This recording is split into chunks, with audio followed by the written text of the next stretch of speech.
മഞ്ജുച്ചി, നമ്മൾ പെണ്ണുങ്ങൾ ലൈഫിൽ ഒരു പ്രാവശ്യമെങ്കിലും നേരിട്ടിട്ടുള്ള ഒരു ക്വസ്റ്റ്യൻ ആയിരിക്കും, നിനക്ക് എന്താണ് ഇവിടെ ഇത്ര പണിയെന്നല്ലേ?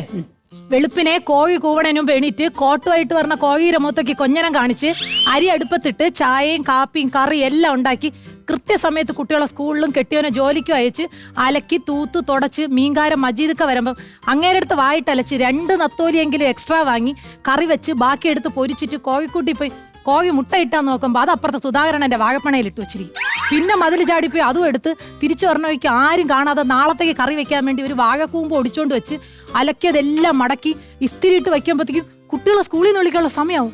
പിന്നെ ഓടിപ്പോയി വിളിച്ചോണ്ട് വന്ന് കഴിപ്പിച്ച് കുളിപ്പിച്ച് പഠിപ്പിച്ച് വിളക്കൊരുക്കി കത്തിച്ചിട്ട് രാത്രിക്കുള്ള എന്തെങ്കിലും ഉണ്ടാക്കാൻ നോക്കുമ്പോൾ ഒരാൾക്ക് ചപ്പാത്തി ഒരാൾക്ക് പൂരി, ഇത് മാറി മാറി പരത്തിക്കൊണ്ടിരിക്കുമ്പോൾ രാവിലെ ജോലിക്ക് പോയിട്ട് തിരിച്ചെത്തിയ ഭർത്താവ് ടി വി മുമ്പ് കാല് നീട്ടി ഇരുന്നിട്ട് റിമോട്ട് എവിടെയെന്ന് ചോദിക്കും. ഞാൻ കണ്ടില്ല മനുഷ്യ എന്ന് പറഞ്ഞാൽ പിന്നെ ഒരൊറ്റ ചോദ്യമാണ്, നിനക്കെന്താണ് ഇവിടെ ഇത്ര മലമറിക്കണ പണി?